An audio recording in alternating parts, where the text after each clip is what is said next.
Kita akan belajar fenomena itu dari kisah Nabi Shallallahu Alaihi Wasallam. Lihat, dengarkan ini kisah sampai akhir. Banyak pelajaran berharganya untuk zaman sekarang.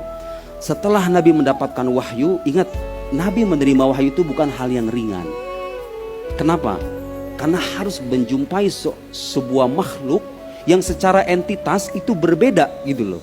Kita berbentuk fisik, berbentuk rohani, malaikat. Ya kita tuh gak akan pernah bisa. Anda mungkin terjengkal langsung, jangan akan ketemu. Ngelihat begini kita gak bakal kuat melihat malaikat. Karena itu Allah tutup pandangan kita, tidak bisa melihat makhluk-makhluk semacam itu karena kita gak akan mampu. Nabi Muhammad diberikan kemampuan. Pertama kalinya bertemu dengan malaikat Jibril, seperti yang kita tahu, mewahyukan Al-Quranul Karim, Iqra bismi rabbikal ladzi khalaq, khalaqal insana min 'alaq, sampai 5 ayat surat Al-Alaq. Nabi menggigil karena tidak biasa untuk pertama kalinya setelah bertahannuts di Gua Hira. Tsumma raja'a Rasulullah, singkat cerita Rasulullah balik ke rumahnya, ke rumah Khadijah radhiyallahu anha, ibunda kita Sayyidah Khadijah radhiyallahu anha. Tsumma raja'a Rasulullah sallallahu alaihi wasallam ila baitihi yarjuf fuadu, menggigil hatinya, berada dalam ketakutan yang dahsyat. Biraqmi hararatil jaw, sekalipun waktu itu cuacanya panas di Arab, menggigil tapi beliau setelah diwahyukan kepadanya 5 ayat pertama surat Al-Alaq, Iqra bismi rabbikal ladzi khalaq, khalaqal insana min 'alaq, dan seterusnya. Fadakhala ala Khadijah binti Khuwailid alaihas salam. Ini orang zaman sekarang ngomong Khadijah alaihas salam disangkanya Syiah loh, percaya enggak? Radhiyallahu anha katanya. Alaihas salam itu ciri orang Syiah. Ya Allah, dengan begitu-begituan dong, Fatimah alaihas salam. Padahal para imam ahlu hadis sendiri ngomong itu alaihas salam, gak apa-apa. Khadijah, Fatimah itu min al-bait, alaihas salam tidak jadi masalah. Sering sekarang tuh orang tuh kayak gitu. Tuh lihat tuh orang Syiah tuh, ngomongnya aja alaihas salam tuh. Nanti akan saya bahas ya. Nih, kalau mau ini supaya tahu, supaya Anda paham. Saya tidak peduli itu, tapi Anda paham. Jangan ikuti orang tidak terdidik itu. Syiah itu apa, ajarannya apa, kapan orang dikatakan Syiah? Secara akademis sesuai dengan referensi para ahlinya. Akan kita bacakan nanti. Wa ana lastu syi'iyan, ana asy'ari sunni quh. Tahu artinya quh enggak?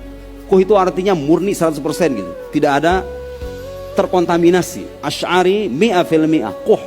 Minal asyairah al-aqha, kata orang Arab. Murni. Terserahlah, sabodo teuing.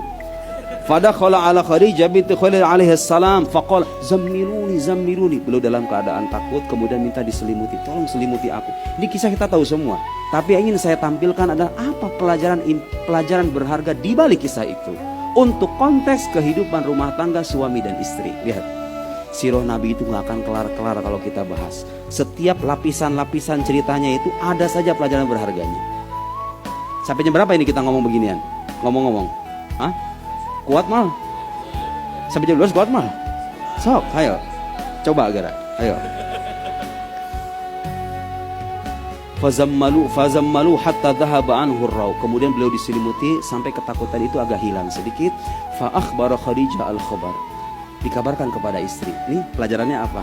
Anda suami yang punya masalah, punya rasa ketakutan, rasa cemas, kalau apa-apa ngomong sama bini. Bini itu teman Anda, teman hidup Anda, yang bini juga tahu diri gitu loh. Kalau suaminya lagi curhat, dengerin. Jangan main TikTok. Rumah tangga itu akan harmonis, dengarkan ini baik-baik. Rumah tangga itu akan harmonis manakala masing-masing kedua pasangan menyadari hak dan kewajibannya masing-masing dan berupaya menunaikan itu dengan baik. Dan tidak ada dorongan paling kuat untuk mengharuskan istri dan suami, aku tahu kewajibanku, aku tahu hak pasanganku, kecuali agama saja. Agama yang buat Anda menjadi laki-laki yang bukan pengangguran, tanggung jawab karena aku tahu itu tanggung jawabku. Di akhirat akan ditanya. Tidak mungkin orang agamanya bagus jadi pengangguran, itu gak mungkin. Tidak mungkin ada istri agamanya bagus, lisannya seperti silet untuk suaminya. Tidak mungkin, pasti akan menjaga lisannya. Tahu kebutuhan suaminya, tahu kewajibannya sebagai istri, tahu haknya sebagai... Anda bisa bayangkan kehidupan rumah tangga kalau setiap pasangan tahu haknya, tahu kewajibannya. Apa yang terjadi? Masya Allah, Masya Allah, sudahlah itu surga dunia.